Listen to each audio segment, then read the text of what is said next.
के साथ उनके मन तक पहुंचे। आपके आदर के भाव जगत गुरु जी के चरणों में पहुंचे। साष्टांग दंडवत का आपका आह्वान श्री राम भद्राचार्य जी महाराज के श्री चरणों में पहुंचे। माननीय राज्यपाल महोदय आदरणीय कलराज जी मिश्र के आज इस धर्म नगरी में पधारने पर आप पुनः जोरदार तालियों से स्वागत करें, अभिनंदन करें। जो स्वयं विद्वान हैं, राजस्थान के विकास के सारथी हैं। पादुका पूजन के लिए मैं फिर नाम उच्चारित कर रहा हूं, वही बैठे हैं सिर्फ। शिवरतन जी अग्रवाल, राजू जी नागौरी, जय किशन जी अग्रवाल,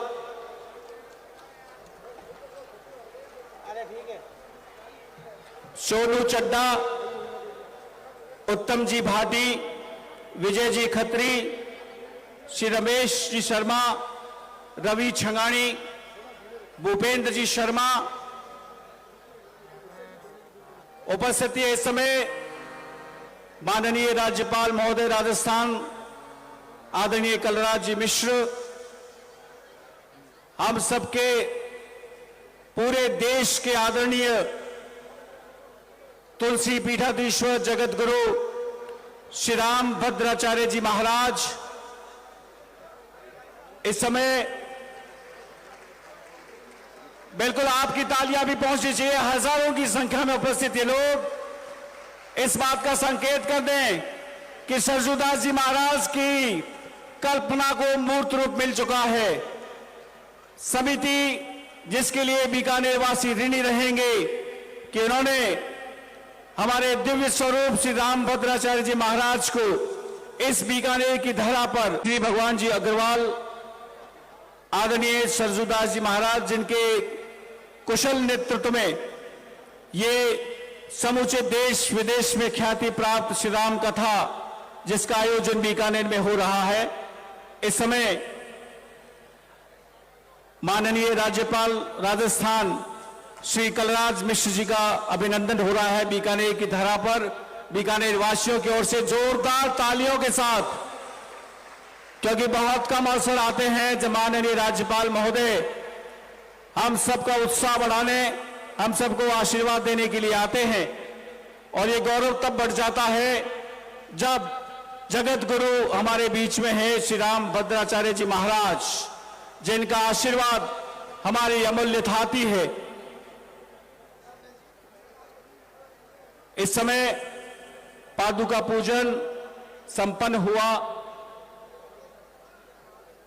श्री राम कथा महामहिम राज्यपाल आदरणीय श्री कलराज जी मिश्र जी को मैं आमंत्रित करता हूं, आप पधारें और पूज्य गुरुदेव के प्रति और उपस्थित बीकानेर वासियों के प्रति अपने उद्गार प्रकट करें। आदरणीय महामहिम राज्यपाल, एक बार जोरदार तालियों के साथ अपने राजस्थान के अभिभावक महामहिम राज्यपाल जी को हम सब आमंत्रित करते हैं।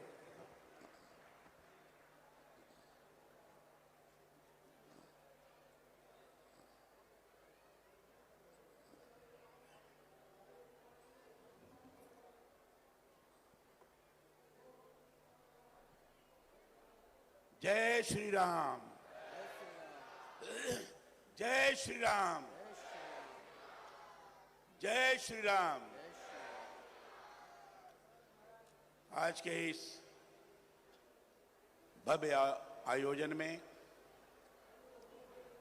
हम सब लोगों को राम कथा के माध्यम से प्रेरित करने वाले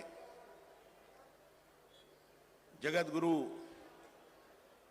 पूज्यपाद श्री राम भद्राचार्य महाराज जी, यहाँ आए हुए सभी संतगण, उपस्थित सभी श्रद्धालु माताएं, बहनें और गणमान्य जन, सभी पत्रकार मित्रों, छायाकार बंधुओं, आप सब लोग पूज्यपाद श्री राम भद्राचार्य जी महाराज का एक सप्ताह से राम कथा का रसस्वादन कर रहे हैं। वो जब बोलते हैं तो मानो स्वयं भगवान राम साक्षात रूप से यहां उपस्थित हो जाते हैं। उनके वाणी के माध्यम से आप सब लोग उनका दर्शन करते हैं। पूज्य श्री रामभद्राचार्य जी महाराज भौतिक दृष्टि तो नहीं है, प्रत्यक्ष रूप से आंख तो नहीं दिखाई नहीं पड़ता, लेकिन अंतःचक्षु है। अंतःचक्षु के आधार पर वो बता सकते हैं क्या हो रहा है क्या नहीं हो रहा है।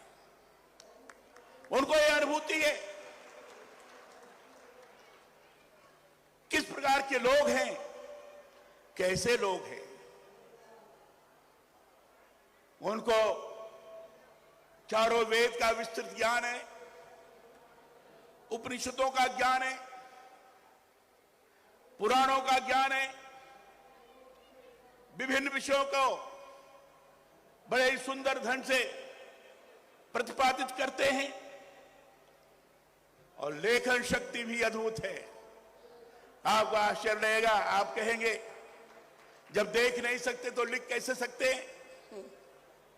लेकिन मित्रों, मैं आपको बताना चाहूंगा, भगवान के द्वारा अंतः प्रेरणा से जागृत विभिन्न विषयों पर, विभिन्न शास्त्रों पर बड़ी अधिकृत वाणी में बैठ करके लिखाते हैं।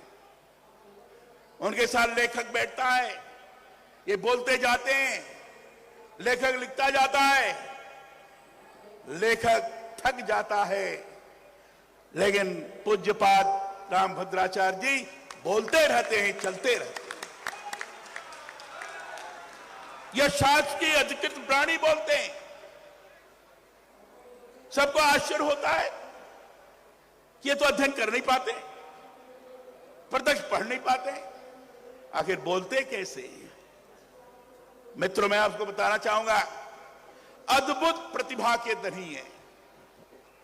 हर प्रकार की प्रतिभा इनके अंदर विद्यमान है और उसके आधार पर लगता है स्वयं भगवान, स्वयं मां सरस्वती इनके जिह्वा पर बैठकर अद्भुत वाणी में शास्त्रों को अपने ढंग से परिभाषित करने का निर्देश देती है। स्वयं भगवान, स्वयं मां सरस्वती इनके अंदर प्रविष्ट होकर लेखनी के लिए अधिकृत वाणी में सारी चीजों को कराने का प्रयास करते हैं। ऐसे अगर मैं कहूं, साक्षात देवी, भगवान, देवता सबके प्रतिरूप में हमारे सामने पूज्यपाद श्री रामभद्राचार्य जी विद्यमान है। हम सब लोगों का सौभाग्य है कि उनका हम दर्शन करके अपने को कृत मानते हैं। आप तो एक सप्ताह से राम कथा सुन रहे हैं, स्वयं आपको अनुभव होगा जिस वाणी से बोलते हैं वो वाणी आपके हृदय में स्वयं समाविष्ट होती है, समा जाती है। लगता है कि सही माने में अगर हनुमान जी का वर्णन कर रहे हैं तो हनुमान जी हमारे अंदर विद्यमान हो गए हैं। भगवान राम का वर्णन कर रहे हैं तो भगवान राम हमारे अंदर विद्यमान हो गए। मां सीता का वर्णन कर रहे हैं तो देवी सीता हमारे मन मस्तिष्क में विद्यमान हो गई है। वाणी स्वयं मूर्त रूप धारण करके आपको सभी देवताओं का दर्शन कराती है। ऐसी इनकी वक्तृता है, ऐसी इनकी वक्ता वाणी है और ये निश्चित रूप से हम सब लोगों को प्रेरित करती है। ये बीकानेर वासियों का ये सौभाग्य है कि हम सब लोगों के बीच में ऐसे महान संत, जिनको अगर मैं कहूं मूर्त रूप से देवी देवताओं का स्वरूप आए हुए हैं और हम सब लोगों को मार्गदर्शन दे रहे हैं। मेरा तो बड़ा पुराना आपसे संबंध है। उत्तर प्रदेश के हैं, जौनपुर के रहने वाले हैं, मैं भी उसी के पास का रहने वाला हूं। भोजपुरी बोलते हैं, जब भोजपुरी बोलने लगते हैं तो भोजपुरी में बोलने वाला आदमी भी उनके सामने थक जाता है। उसको लगता है कैसे हम महाराज जी के सामने भोजपुरी बोलेंगे।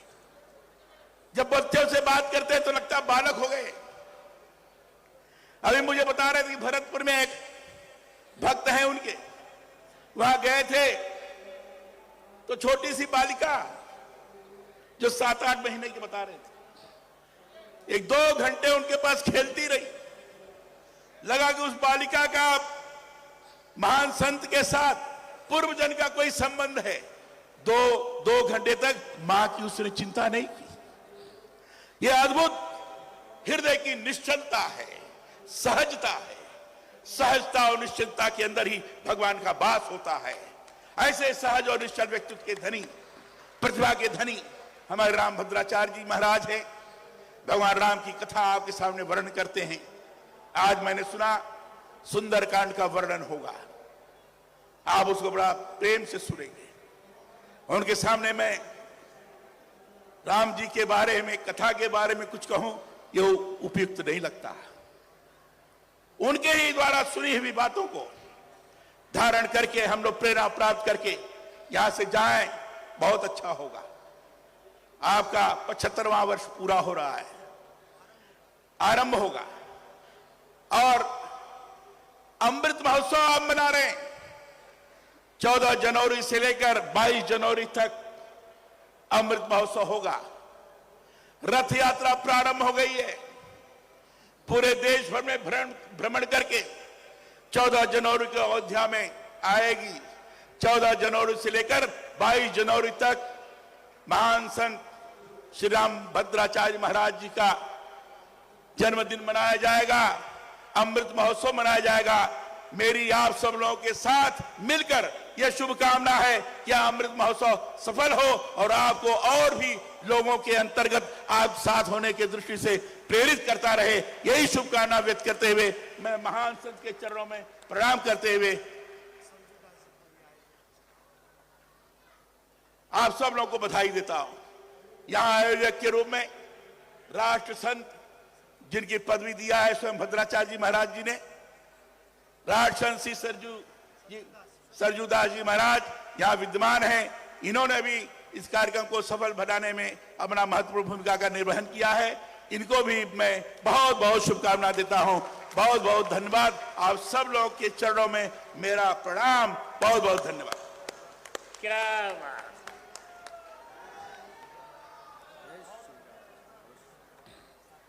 पाषाण पीयूषम चंदते यस्य लीलया सोयम कदराजमुषः समक्षम प्रतिभासते। आज मेरे पुराने मित्र और राजस्थान के यशस्वी माननीय राज्यपाल महोदय कलराज मिश्र जी का आपने वक्तव्य सुना। हम लोगों की बड़ी पुरानी मित्रता है, आनंद है। और वास्तव में कलराज मिश्र एक ऐसे हस्ताक्षर है राष्ट्र के जिनको भारत माता कभी भुला नहीं सकेंगी। आज व्यस्तता भी है, इन्हें मुझे सुनना भी है, इसलिए मैं और कुछ नहीं कहूंगा, क्योंकि इनकी प्रशंसा यदि करूं तो मेरी अपनी प्रशंसा मानी जाएगी। तो मैं अब अपने उत्तराधिकारी आचार्य रामचंद्र दास से कहूंगा कि बिरुदावली वाचन करें, फिर मैं कथा का प्रारंभ करूं। राजस्थान की आन बान और शान, साफा राजस्थान की आन बान और शान माननीय राज्यपाल महोदय को कलराज मिश्र को पहना रहे हैं। आदरणीय सरजूदास जी महाराज, श्री भगवान जी अग्रवाल, अनुज मोदी जी, अरविंद शर्मा जी, अमित सुराणा जी, अविनाश जी मोदी, डॉक्टर रामदेव अग्रवाल जी। ये साफा उनके मस्तक पर जो राजस्थान की शान है, जैसा परमादरणीय रामभद्राचार्य जी महाराज जी का। महाराज पधारें।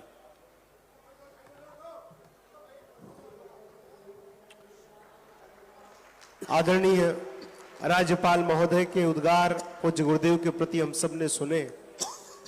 ये वास्तविकता है बीकानेर वासियों के लिए आपके सामने जो पूज्य गुरुदेव विराजमान है, यह कोई सामान्य महापुरुष नहीं है। ऋग्वेद से लेकर हनुमान चालीसा पर्यंत लगभग 1.5 लाख पृष्ठों पर साधिकार अगर कोई वक्तव्य दे सकता है तो आपके सामने विराजमान गुरुदेव दे सकते हैं। वर्ल्ड पीस समिट में शिकागो में जब पूज्य गुरुदेव गए, जहां पर स्वामी विवेकानंद जी गए थे, जिस प्रकार स्वामी विवेकानंद जी ने वहां जाकर जीरो की व्याख्या की थी, उसी प्रकार पूज्य गुरुदेव ने भी उसी सभा में जाकर 19 मिनट का ऐतिहासिक वक्तव्य दिया था। और गुरुदेव ने कहा था कि मेरे बड़े भाई स्वामी विवेकानंद जी थे, उन्होंने अगर जीरो पर अपना व्याख्यान दिया है तो मैं अपना व्याख्यान हीरो पर दूंगा। और राम जी को हीरो के रूप में वहां पर आपने सिद्ध किया था। ऐसे पूज्य गुरुदेव विराजमान हैं।